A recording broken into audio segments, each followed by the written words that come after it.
हिंदी में यूपीएससी की तैयारी से संबंधित प्रोग्राम्स को देखने के लिए सब्सक्राइब करें स्टडी IQIAS हिंदी। दोस्तों, सामान्य तौर पर यदि आपसे पूछा जाए कि भारत में लौह युग की शुरुआत यानी आयरन एज की शुरुआत कब से मानी जाती है, तो निश्चित तौर पर आप ये बताएंगे कि सर, जब भारत में आर्य सभ्यता, आर्य संस्कृति का पदार्पण हुआ और देन आफ्टर लगभग 1000 ईसा पूर्व में यानी कि उत्तर वैदिक काल में लौह युग की शुरुआत मानी जाती है। और देन आफ्टर उसके माध्यम से बाद में द्वितीय नगरीकरण जैसी भी जो नई गतिविधियां हैं, नए जो विकास हैं, वो भारत के इतिहास में देखने को मिलते हैं। लेकिन हाल के समय में कुछ नए शोध अनुसंधान किए गए हैं और इन आधारों पर ऐसी संभावनाएं जताई जा रही हैं कि कहीं ऐसा तो नहीं कि जो ये लौह युग है इसकी शुरुआत कहीं और पहले से हुई है।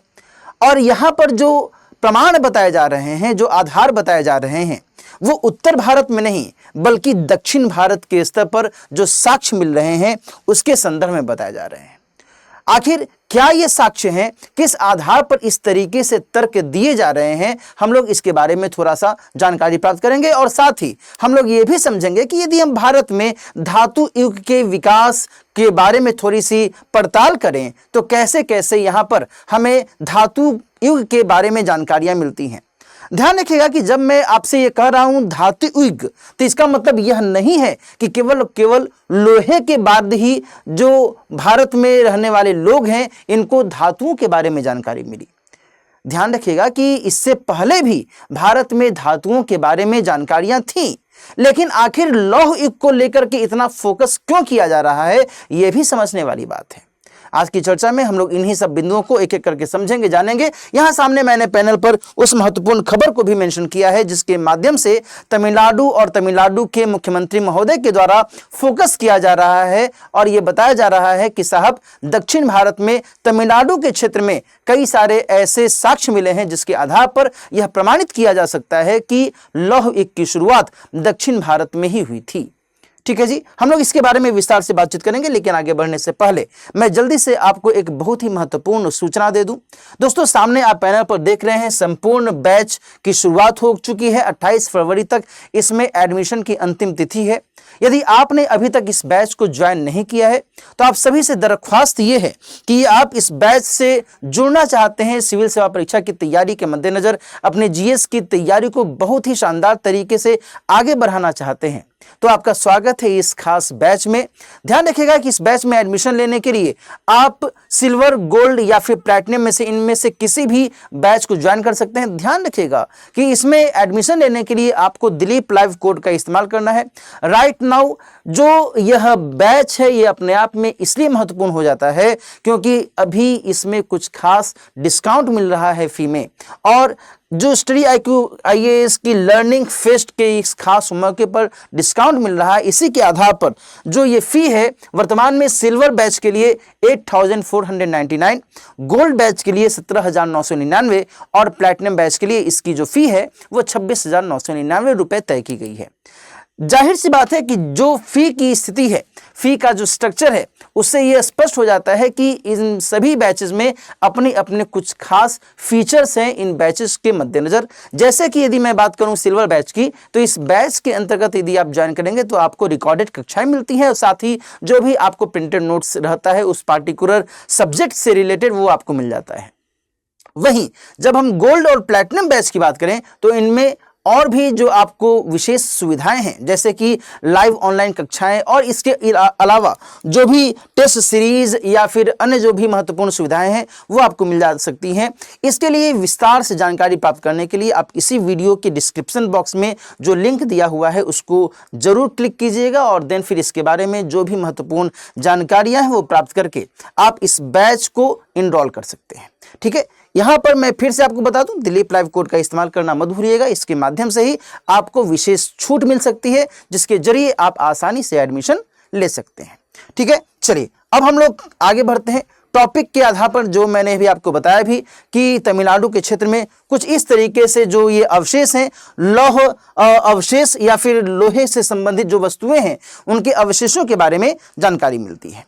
यदि हम बात करें भारत में धातु युग के संदर्भ में, तो मैंने आपको पहले ही बताया कि ऐसा नहीं है कि भाई केवल केवल लौह युग से ही भारत में लोगों को धातु के बारे में जानकारी है। ध्यान रखिएगा कि लोहे से पहले कांसा और साथ ही तांबे के बारे में भी जानकारियां होनी शुरू हो चुकी थी भारतीय लोगों को। कुछ ऐसे भी आपको स्थल मिल सकते हैं जहां पर ताम्रपाषाण संस्कृति और कांस्य युगीन सभ्यता, जो हड़प्पाई सभ्यता के तौर पर जाना जाता है, इन दोनों के बारे में आपको संक्रमण फेज के तौर पर, संक्रमणकालीन जो अवस्था है उस रूप में जानकारियां मिलती हैं। यानी कि कहीं पर आपको ताम्रपाषाण संस्कृति मिल सकती है, कहीं पर आपको कांस्य युगीन सभ्यता के बारे में भी जानकारी मिल सकती है। सीधा सीधा मतलब इसका यह हुआ कि भारत में तांबा, जिंक, टीन और कांसा आदि के बारे में जानकारियां पहले से भी लोगों को होने लगी थी। और देन आफ्टर एक ऐसा समय आता है जबकि लौह युग की बात की जाती है, और वो समय आता है 1000 ईसा पूर्व का। अब यहां पर सवाल यही उठता है कि क्या 1000 ईसा पूर्व के इस कालखंड को ही भारत में लौह युग की शुरुआत माना जाना सही है, या फिर इसमें और कुछ नए जो शोध अनुसंधान हुए हैं उसके बारे में भी विचार करने की दरकार है। जो हाल के समय में तमिलनाडु के क्षेत्र में जानकारियां मिल रही हैं उसमें तो यही बातें कही जा रही हैं कि साहब, जब हम उत्तर भारत में जिस समय की बात करते हैं, ताम्रपाषाण संस्कृति या फिर कांस्य युगीन सभ्यता की बात करते हैं, उस समय दक्षिण भारत के क्षेत्र की यदि हम बात करें तो यहां पर लोहे की जो वस्तुएं हैं, लोहे की भट्टियां जो हैं, इनकी उपस्थिति दिखती है। और इसके लिए तर्क यह दिया जा रहा है कि दरअसल इस पार्टिकुलर रीजन में तांबे की जो खानें थी, खदानें थी, इनकी उपस्थिति बहुत ज़्यादा नहीं थी, या फिर इनके बारे में जानकारियां बहुत ज़्यादा नहीं थी। इसके कारण जो लोहे की गतिविधियां हैं, लोहे की खानें हैं, खदानें हैं, उनके बारे में जानकारियां मिलती हैं और लोग लोहे का इस्तेमाल करना भी शुरू कर देते हैं, और जो भट्टियां हैं लोहे की, उनका भी इस्तेमाल करना शुरू कर देते हैं, लोहे को गला करके, और उसका इस्तेमाल उपकरण के तौर पर भी करना शुरू कर देते हैं। ध्यान रखिएगा कि लोहे का भारत में सामाजिक इतिहास के निर्माण में, आर्थिक इतिहास के निर्माण में और राजनीतिक इतिहास के निर्माण में बहुत बड़ी भूमिका रही है। अभी हम लोग इसके बारे में बात करेंगे कि आखिर लोहे को क्यों इतना महत्व दिया जाता है ना। तो ये सारे जो पक्ष है दोस्तों, यहां पर इसी को इंडिकेट करते हैं। मैंने आपको बताया कि धातु युग के बारे में जो मान्यता है वो हड़प्पा काल के कंटेक्स्ट में या फिर हड़प्पा काल से पहले भी जो गतिविधियां रही हैं उस संदर्भ में जानकारी मिलती है।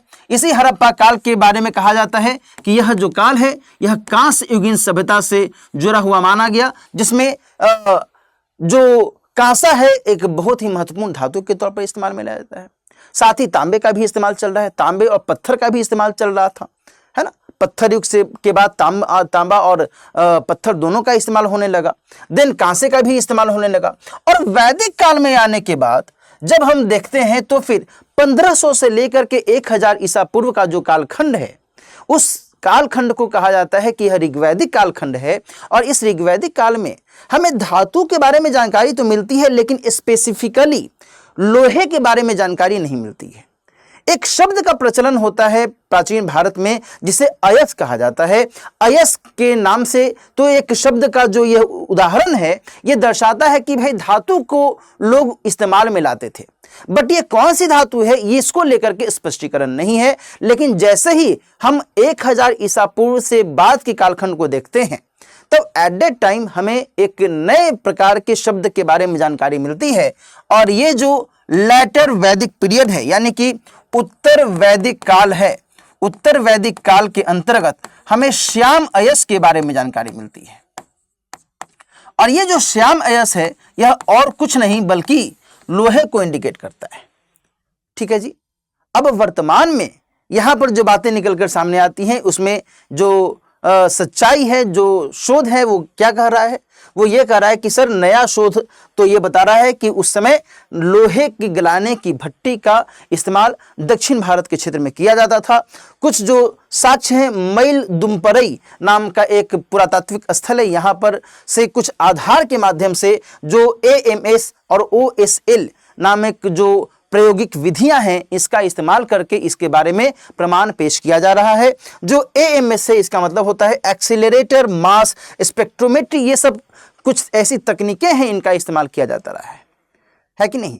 वैसे ही जो OSL है, ऑप्टिकली स्टिमुलेटेड ल्यूमिनेसेंस एनालिसिस के माध्यम से इसके बारे में प्रमाणित करने की कोशिश की जा रही है कि इस समय दक्षिण भारत में बहुत पहले से ही, लगभग यदि हम कहें तो जहां 1000 ईसा पूर्व की बात वैदिक काल में हो रही है, उत्तर भारत में हो रही है, वहीं तमिलनाडु के इस क्षेत्र में 4000 ईसा पूर्व की यदि हम बात करें तो उस समय से ही लोहे का इस्तेमाल शुरू हो चुका था।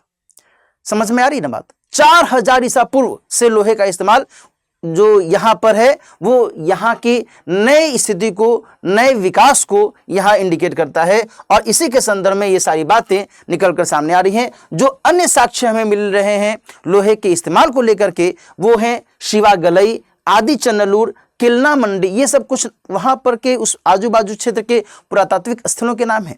एग्जामिनेशन में इनसे सवाल पूछ सकता है कि ये सभी जो पुरातात्विक स्थल हैं हाल के समय में चर्चा में रहे हैं, क्यों चर्चा में रहे हैं, कहां पर हैं, है ना? तो ये आपको आइडिया रहना चाहिए कि अच्छा यहाँ पर ये जो लोहे की भट्टी या फिर जो लोहे की वस्तुओं के बारे में जानकारियां मिल रही हैं उसके साथ इनका जुड़ाव दिखता है।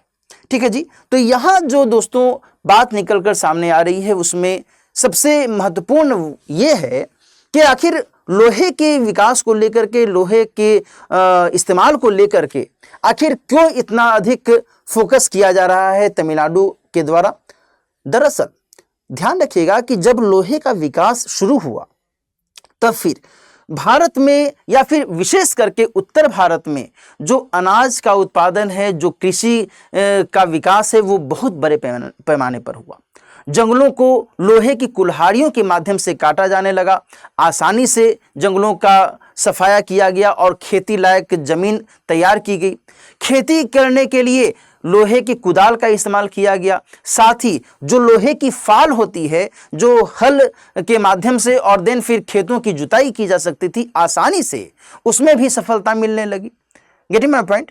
और पहले जब हम बात करते हैं तो हड़प्पाई काल में लकड़ी के फाल का इस्तेमाल किया जाता था खेतों की जुताई करने के लिए, और वो जुताई बहुत अधिक कारगर नहीं होती थी, बहुत मोटे तौर पर वो जुताई होती थी। जब लोहे की फाल का इस्तेमाल किया जाने लगा तब फिर क्या होता है, तब फिर जो खेतों की जुताई है और आसानी से होने लगती है और देन जो फर्टिलिटी है मिट्टी की वो और बेहतर होने लगती है। इसके आधार पर अनाज का उत्पादन बहुत ज़्यादा होने लगता है और साथ ही आर्थिक विकास और राजनीतिक विकास के मद्देनजर भी ये जो पार्टिकुलर रीजन है ये अपने आप में बहुत बड़ी भूमिका निभाने लगता है। हालांकि जब हम यहाँ पर तर्कों को मद्देनजर रखते हुए बात करें तो दक्षिण भारत में यदि यह तर्क दिया जा रहा है कि लोहे का इस्तेमाल लगभग 4000 ईसा पूर्व से भी शुरू कर दिया गया था, लेकिन यहाँ पर इस तरीके का विकास एज सच नहीं अभी तक दिखा है या फिर उसके प्रमाण नहीं दिखे हैं, है ना। अभी आगे आने वाले समय में और यदि शोध अनुसंधान किया जाएगा तब जाकर के इसको लेकर के कुछ और ठोस आधार बताया जा सकता है कि क्या ये जो प्रमाण हैं ये प्रमाण बिल्कुल सटीक हैं या फिर इसमें कुछ अन्य त्रुटियां भी दिखती हैं। Getting my point. ये सारी बातें दोस्तों ध्यान में रखिएगा, है ना। आपको पता होना चाहिए कि भाई जो महाजनपद काल है, महाजनपद काल में जो बहुत ही महत्वपूर्ण महाजनपद रहे जैसे कि मगध महाजनपद, कोसल महाजनपद, है कि नहीं, वत्स महाजनपद, इन सभी का जो बसेरा है ये उत्तर भारत वाला इलाका ही था और इन सभी के विकास के लिए, इन सभी के उत्थान के लिए लोहे का इस्तेमाल, लोहे के उपकरण, लोहे के हथियार, इन दोनों की बहुत बड़ी भूमिका रही। लेकिन दक्षिण भारत के कंटेक्स्ट में इस तरीके की स्थितियां नहीं दिखती। इनफैक्ट 16 महाजनपदों में तो केवल एक महाजनपद अश्मक के बारे में पता चलता है, गोदावरी नदी के पास का जो ये इलाका था जिसे इसकी कैटेगरी में रखा जाता है। इसके अलावा एट दैट टाइम हमें दक्षिण भारत के संदर्भ में ऐसा किसी बहुत ही बड़े साम्राज्य या फिर बहुत ही बड़े राज्य आदि के बारे में जानकारी अभी तक नहीं मिलती है। अब ये देखना होगा कि इतिहास की गर्भ में और क्या कुछ चीजें छुपी हुई हैं। आगे जैसा भी इसको लेकर के अपडेट होगा हम लोग उसके बारे में बातचीत करेंगे। ठीक है, तो आज की इस चर्चा के माध्यम से मैंने आपको बताया कि लौह युग को लेकर के जो धारणाएं हैं वो क्या है और किस आधार पर तमिलनाडु में ये बातें कही जा रही हैं कि 4000 ईसा पूर्व लौह युग की शुरुआत यहाँ पर हुई है और उत्तर भारत में लौह युग की शुरुआत को लेकर के क्या कुछ प्रमाण हैं और उसके क्या कुछ परिणाम हैं वो क्या दर्शाते हैं। ठीक है जी, यहाँ पर इस चर्चा को हम लोग अब विराम देंगे और साथ ही एक बार फिर से मैं आपको बता दूं कि यदि आप स्टडी IQ IAS स्ट्रीम के साथ जुड़ना चाहते हैं, अपनी GS की पढ़ाई बहुत ही शानदार तरीके से करना चाहते हैं, तो आपका स्वागत है इस खास बैच में। 28 फरवरी तक इसमें एडमिशन की अंतिम तिथि है। वर्तमान में लर्निंग फेस्ट के खास मौके पर जो बैचेस में एडमिशन के लिए आपकी फ़ी है उसको कम किया गया है, और इस लिहाज से आप इन महत्वपूर्ण बैचेज में से जिसमें भी आपको सहूलियत महसूस होती है उसमें आप एडमिशन ले सकते हैं और अपनी GS की पढ़ाई और बेहतर तरीके से कर सकते हैं। मिलते हैं फिर किसी और टॉपिक के साथ। अपना ख्याल रखिए। All the best. हिंदी में UPSC की तैयारी से संबंधित प्रोग्राम्स को देखने के लिए सब्सक्राइब करें स्टडी IQ IAS हिंदी।